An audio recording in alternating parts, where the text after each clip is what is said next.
আসসালামু আলাইকুম রহমতুল্লাহ। আশা করি সকলে ভালো আছেন, আমিও ভালো আছি আলহামদুলিল্লাহ। তো আজকের টপিক হচ্ছে যে কিভাবে ডেস্কটপের আইকন ছোট এবং বড় করা যায়। বিভিন্ন সময় দেখা যায় যে আমাদের হঠাৎ প্রয়োজন, কিন্তু আসলে না জানা সত্ত্বে করতে পারি না।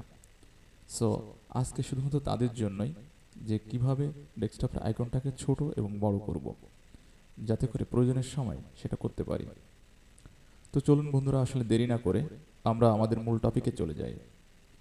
সো এর জন্য ফার্স্ট টাইম আমাকে যেটা করতে হবে সেটা হচ্ছে আর মাউসে রাইট ক্লিক করতে হবে। তো চলুন শুরু করি। রাইট ক্লিক করা হয়েছে। এখন আমি আমার মাউস পয়েন্টারকে ভিউ একটি অপশন দেখতে পাচ্ছেন, প্রথমেই ভিউতে রাখবো।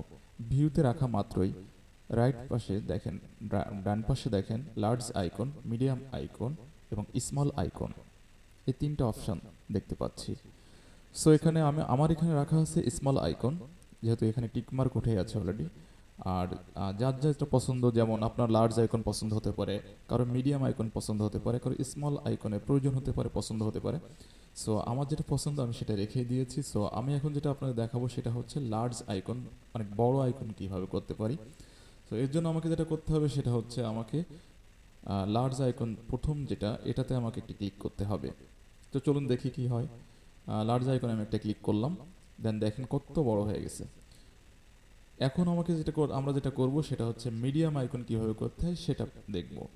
তো এর জন্য আমাকে আবারও রাইট ক্লিক করতে হবে, দেন ভিউতে গিয়ে আমাকে মিডিয়াম আইকনে ক্লিক করতে হবে। দেখেন বন্ধুরা কত সুন্দর মিডিয়াম আইকন হয়ে গেল। এর পরবর্তী আমাকে যেটা করতে হবে সেটা হচ্ছে স্মল আইকন।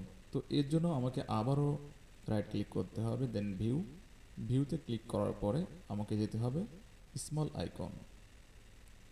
স্মল আইকনে ক্লিক করলেই আমার কাজ শেষ। সো বন্ধুরা, আসলে এটা খুব বড় ধরনের কোনো ম্যাটার না। আমি আশা করি আপনারা সকলে এটা পারবেন। তো যদি আমার ভিডিওটি ভালো লেগে থাকে তো অবশ্যই লাইক অ্যান্ড সাবস্ক্রাইব করে পাশে থাকবেন। ইনশাল্লাহ দেখা হবে পরবর্তীতে, কোনো ভিডিওতে কথা হবে ইনশাল্লাহ। আর যদি অবশ্য কারো কোনো প্রশ্ন থাকে তো কমেন্টের মাধ্যমে জানাবেন, ইনশাল্লাহ উত্তর দেওয়ার চেষ্টা করব।